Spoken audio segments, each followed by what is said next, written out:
All right, this is getting noticeably strange. Trump, as I told you, is trying to do a little counter programming to the DNC, grab back some of the media attention, but it's going so poorly. One of the reasons that's just getting really bizarre is he's showing up to these events. Today it's in Howell, Michigan that I have clips for you from.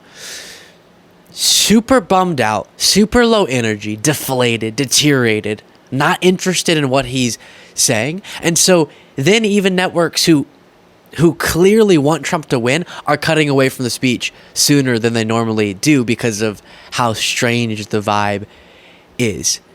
Again, this one's from Howell, Michigan. Aaron Rupar captioned the video we're about to watch. It's the second straight day where a sedated sounding Trump has been ranting incoherently at an event, this time in Howell, Michigan, while people are forced to stand behind him for way too long. Note the complete lack of reaction to everything he says and the fact that he appears to be in a parking garage. So what's interesting about this too is you'll notice the people behind him seem uninterested in what he's saying. But also in the second clip I have for you, you'll notice there is a crowd. They'll clap at one point. But in a lot of these moments, if you didn't know that context, you'd have no idea there's an audience here because of how silent they are, because of how low energy he is. Not compelling stuff here, not likely to effectively take away media attention from the energized, pumped up Democratic National Convention. They just have it out for the police. Nobody knows why. I don't understand why. From a common sense, I like to say the Republican Party is now the party of common sense. Conservative, yeah, I guess conservative. It doesn't matter. It's the party of common sense. We want to have borders. We want to have strong police protection. We want a military that can protect us. We want great schools, school choice, ideally. We want to have a good life. We want to be safe. But let's review Kamala's pro-crime, anti-police record. And then he goes on to a bunch of misnomers we've heard before. But even that, as he gets back on script. So let's review Kamala's pro-crime. He doesn't seem invested. How does he expect the crowd that you can't hear at all in this, or the audience of viewers watching at home, to be invested in what he's saying when clearly he's not even invested in what he's saying? And I think what's going on here is those around him have continued to beg him, including people going publicly on Fox News, Nikki Haley, Lindsey Graham, we covered over the weekend, saying Trump, the showman, is not going to win this election. Maybe, as they see it, the policy Trump could win, but the showman and the personal attacks and the questioning of Vice President Kamala Harris's race and the obsession with her laugh, etc., that version of the Trump campaign is not going to be victorious against the disciplined, unified Democratic movement. And so occasionally when he tries to take their advice and stay on script, then he's completely uninterested in what he's saying. And that's what gives you moments like these. And so then, sure enough, Fox News cuts away. They shouldn't arrest people for saying the election was rigged, but they like that. They go after guys like me, but they don't go after people that kill people. It's a shame what's happened in our country, but we're going to turn it around. We're going to win big, and we're going to turn it around. We're going to turn it around fast. So you can hear there is an audience. So in any future clips you hear where there's just no reaction, you know it's a group full of people not responding rather than no crowd at all. Thank you. Thank you. All right, President Trump speaking in Howell, Michigan this afternoon, and clearly the focus is law and order. Law enforcement, his respect for law enforcement. He was standing there with several members of the police department there. And I think Aaron Rupar also really nicely characterized this, saying Fox News cuts away from Trump's incoherent, low-energy speech in Michigan right after he pushes the big lie, and Martha MacCallum immediately starts trying to sane wash it, which is exactly what was happening there. Again, the record on crime, as we talked about in a Pete Buttigieg segment of the Biden-Harris administration, has been stunning. Largest investment in public, or largest federal investment in public safety in history, and that comes right after Trump saw this historic spike in crime at the end of his presidency, and also comes as the Democrats are running against a candidate who, yes, is a convicted felon, but also is running on the idea of pardoning people who assaulted police officers. He got asked a question about specifically not just anyone on January 6th, but people who assaulted police officers. He said, absolutely, I'd pardon them. But Martha MacCallum is willing to say that he's talking about his respect for law enforcement. And here's more. Got a lot of good polls last couple of days. Thank you to the Livingston County Sheriff's Department for welcoming us in such a beautiful way. This was a beautiful welcome. And I don't think we've ever seen Trump quite this low energy, which was the point of that clip as it was posted, just pointing out how bummed he seems. Thanks for having us, I guess. This was a nice welcome.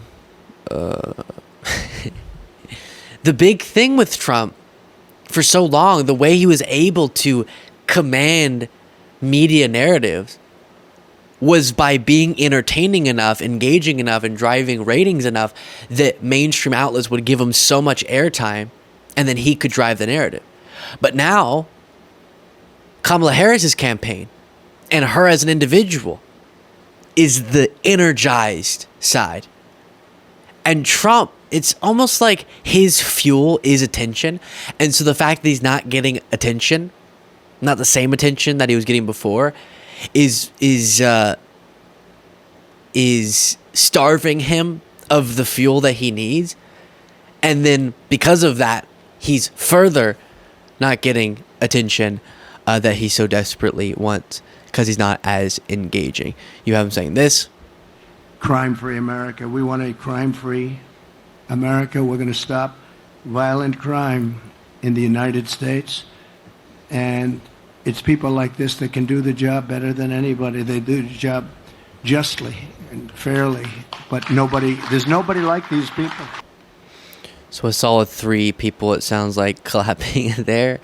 Yeah, again, Trump cannot reasonably run as the law and order candidate. That has become abundantly clear. And he does just go back to, in one speech after another, blatant, transparent fear-mongering. It's just insane. But you can't walk across the street to get a loaf of bread. You get shot, you get mugged, you get raped, you get whatever it may be. And you've seen it, and I've seen it.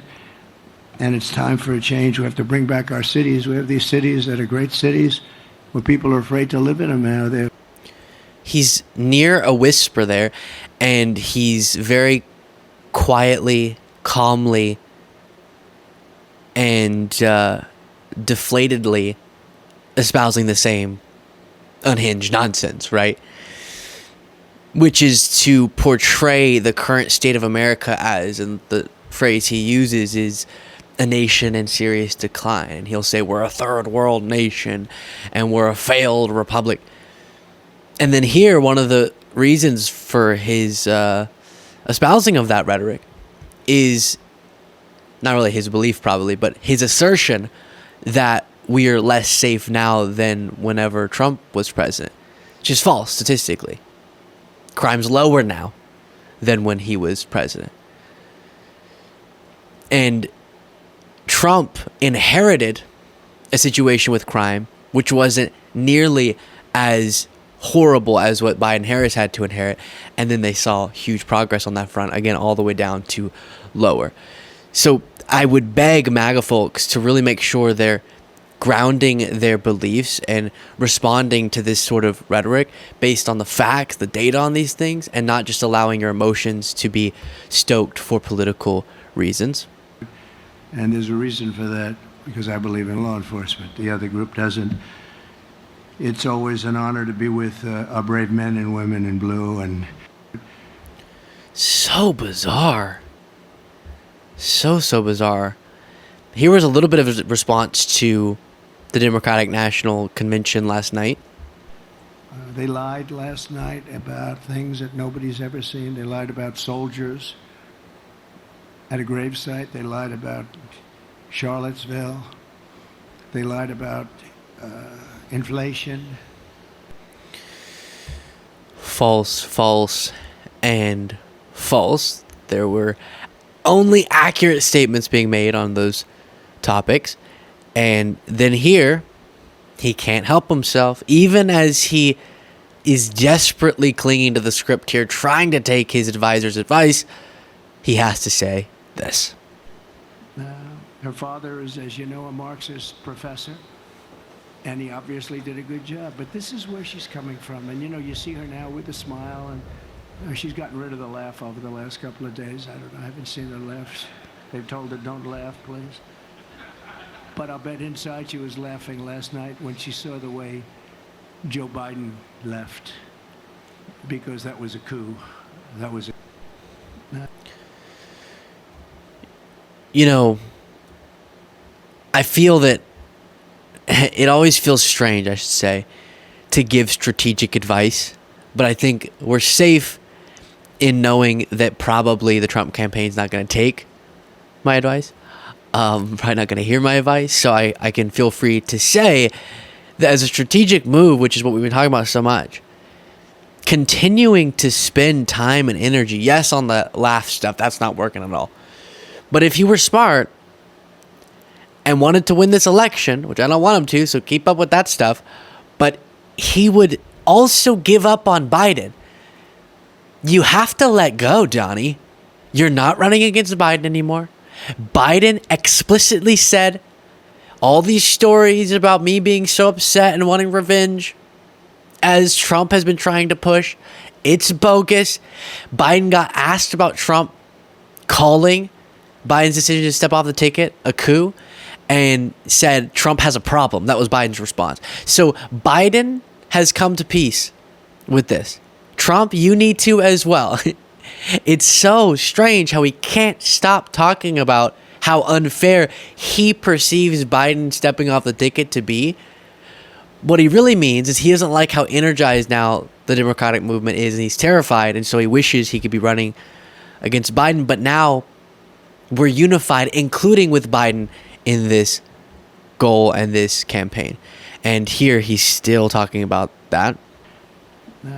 Her father is, as you know, a Marxist professor, and he obviously did a good job. But this is where she's coming from. And, you know, you see her now with a smile. And so let me skip forward. You heard some of that. It started with the debate, and from that point on, it just got worse and worse. But that was a coup. It was a vicious, violent overthrow of a president of the United States.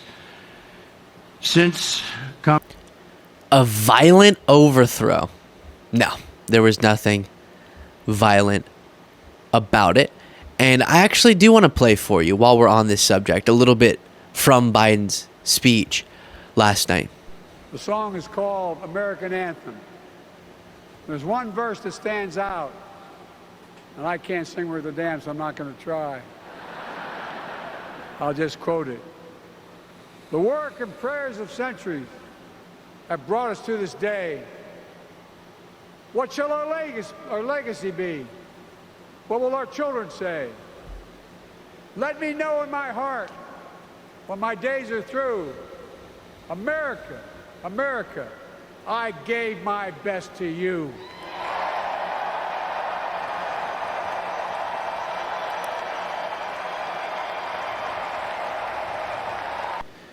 Yeah, and I'm sure you saw this, but when Biden came out on stage, he got a 4.5-minute standing ovation, which was emotional. He teared up, and I teared up. I was already teared up because I had been coughing at that point for quite some time, so every last bit of oxygen had been coughed out of my lungs, so I teary-eyed because of that. But then it got added more to that because of the emotions of this being a sort of conclusion of his presidency type speech, and also representing a moment where he, as the guy who was at the top of the food chain, decided to put the movement's goals above his own, to put the country above his own.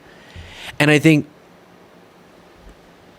it affirms that we're a part of the right movement, because on one end, you could never imagine the top dog on the other side, Trump, doing such a thing. Ever.